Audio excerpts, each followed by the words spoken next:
Hyderabad మహానగరంలోని కాలుష్యకారక పరిశ్రమల్ని ORR బయటకు తరలించే విషయంలో ఎలాంటి అనుమానాలకు తావు లేదని రాష్ట్ర ఉప ముఖ్యమంత్రి మల్లు భట్టి విక్రమార్క స్పష్టం చేశారు. హిల్ట్ పాలసీ విషయంలో కూడా రాజీ పడే ప్రసక్తి లేదని ఆయన ప్రకటించారు.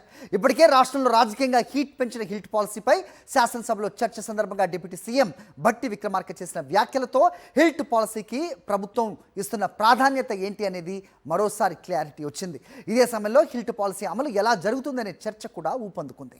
హైదరాబాద్ మహానగరంలోని కాలుష్యకారక పరిశ్రమలను ఓఆర్ఆర్ బయటకు తరలించడానికి ఈ హెల్త్ పాలసీ విధానాన్ని తెచ్చింది ప్రభుత్వం. హైదరాబాద్లో పూర్వం ఏర్పాటు చేసిన పారిశ్రామిక ఎస్టేట్స్ ఇప్పుడు నగరం మధ్యలో ఉన్నాయి.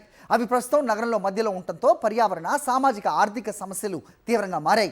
అవి మరింత జటిలంగా మారకముందే పరిష్కరించేందుకు తెలంగాణ ప్రభుత్వం హిల్ట్ పాలసీని ఆమోదించడమే గాక దానిపై ముందుకెళ్లేందుకు వడివడిగా అడుగులేయడానికి సిద్ధమైంది.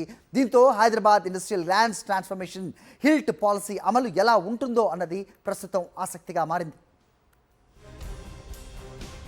ప్రస్తుతం ఔటర్ రింగ్ రోడ్ లోపల సమీపంలో మొత్తం 22 పారిశ్రామిక వాడలున్నాయి. వాటిలో 9,292.53 ఎకరాల భూమి ఉంది. వాటిలోనే చదును చేసిన భూమి 4,740.14 ఎకరాలు. నగరం మధ్యలో పారిశ్రామిక వాడలను ఓఆర్ఆర్ బయటకు ఎప్పుడు తరలిస్తారు? మొత్తం 22 వాడలను తరలిస్తారా లేదా కాలుష్యకారకంగా మారిన వాటిని మాత్రమే మూవ్ చేస్తారా అనే ప్రశ్నలు రేకెత్తాయి. అలాగే పారిశ్రామిక వాడలను ఓఆర్ఆర్ బయటకు తరలించాక అందులోని పారిశ్రామిక భూములను ఏం చేస్తారు అనే దానిపైన జోరుగా చర్చ జరుగుతోంది.